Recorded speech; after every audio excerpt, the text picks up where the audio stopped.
Hi, this is Ed Miller with Virginian-Pilot. I'm the Old Dominion University football beat writer, and welcome to our first ODUBlitz show.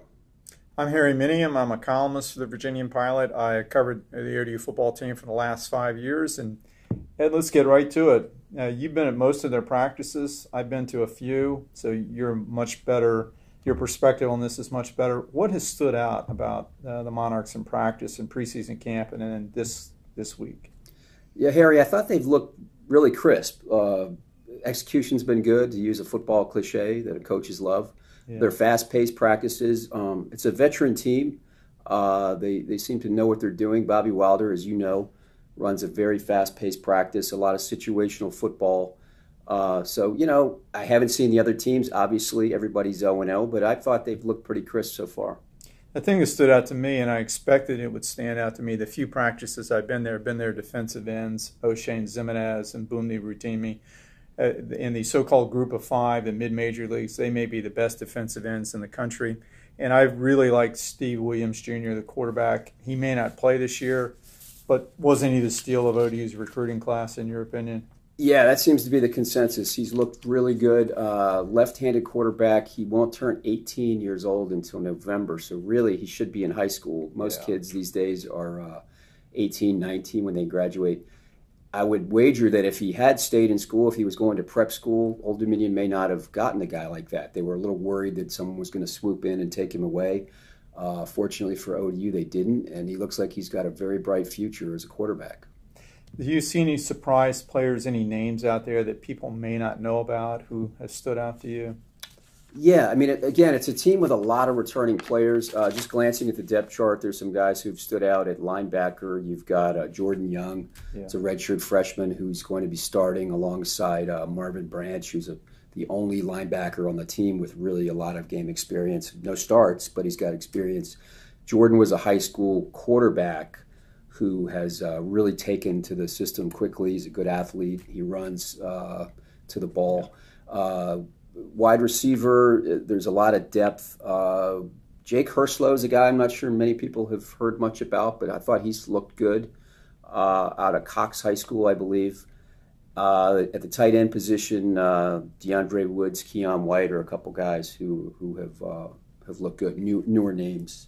Yeah, White is a surprise to me. He's a true freshman from Garner, North Carolina. Was everything in football, basketball. Played at a small school. You know, they expected him to redshirt and maybe contribute as a redshirt sophomore or so. But he's competing with Woods for this to start at tight end. That's a big surprise. The other guy I think to watch is Noah Ellison. He was a three-star recruit out of Jersey.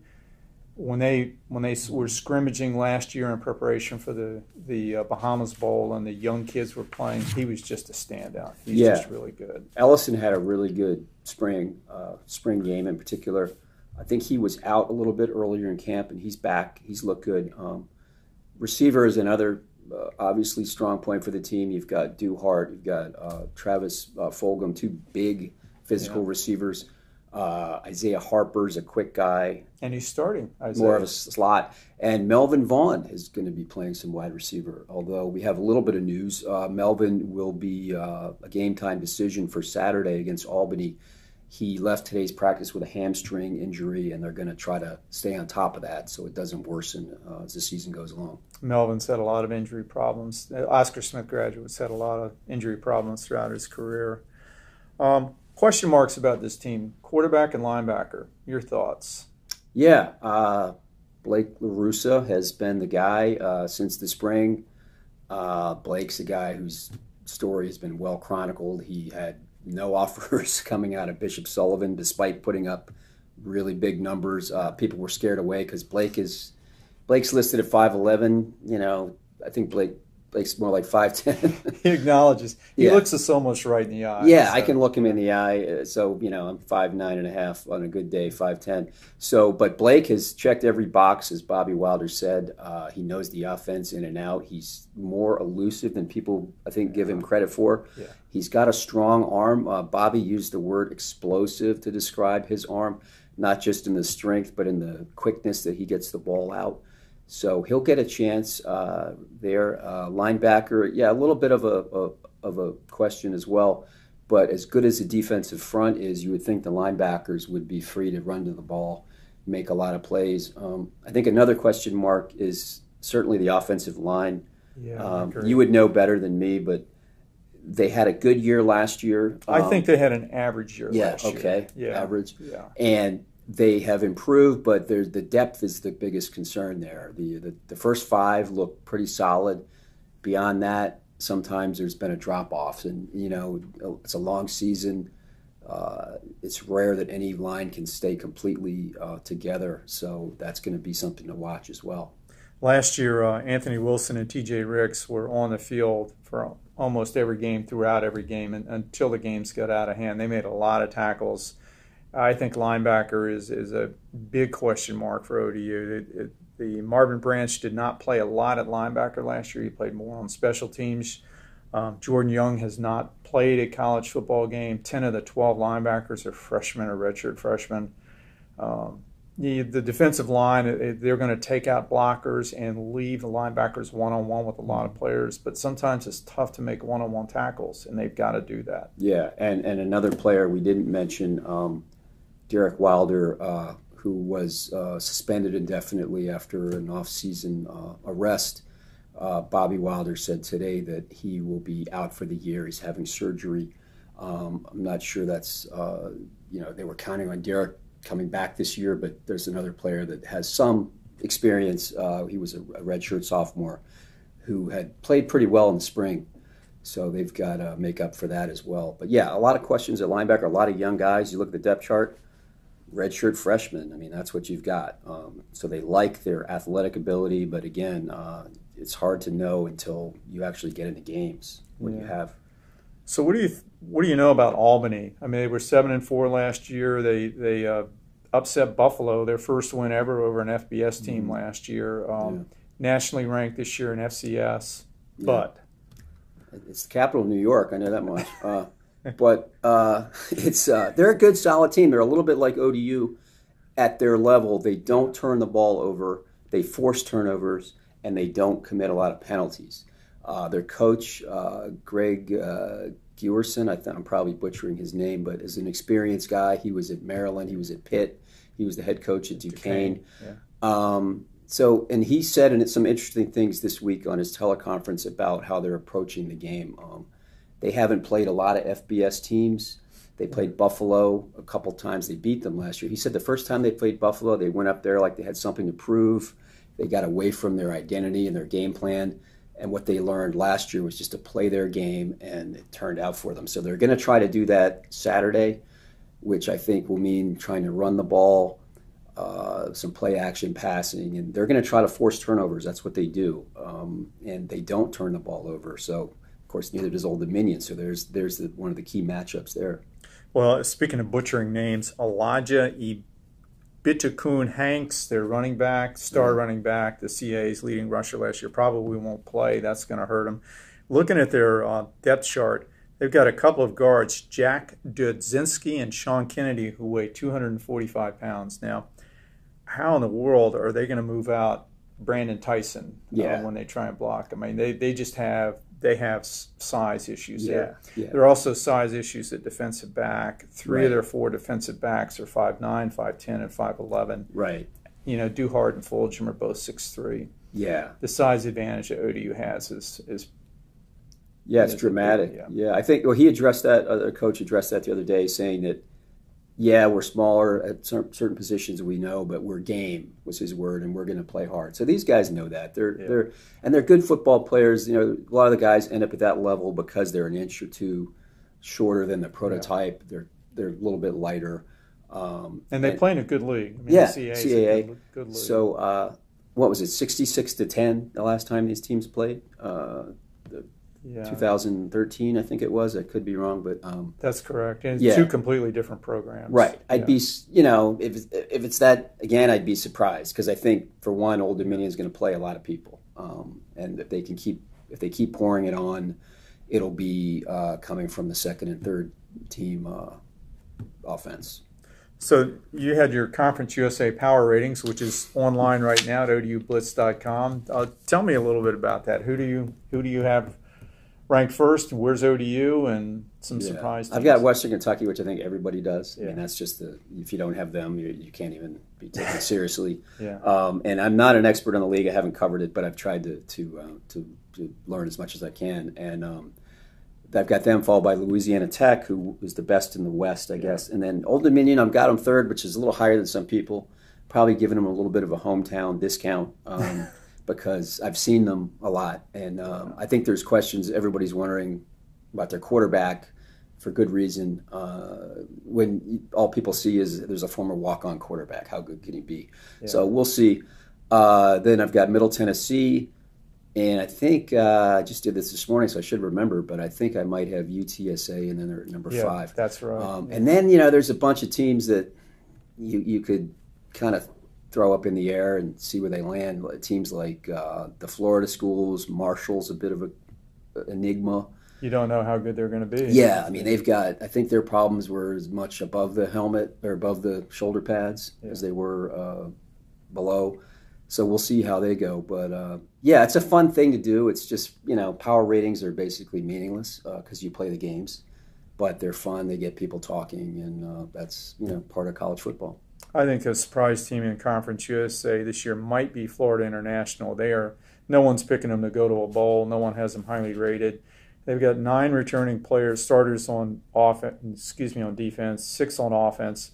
Got a couple of guys named Alex Gardner, running back, and Alex Magoo, Mr. Magoo, who's a really good quarterback. So last year Old Dominion was fortunate to beat them here.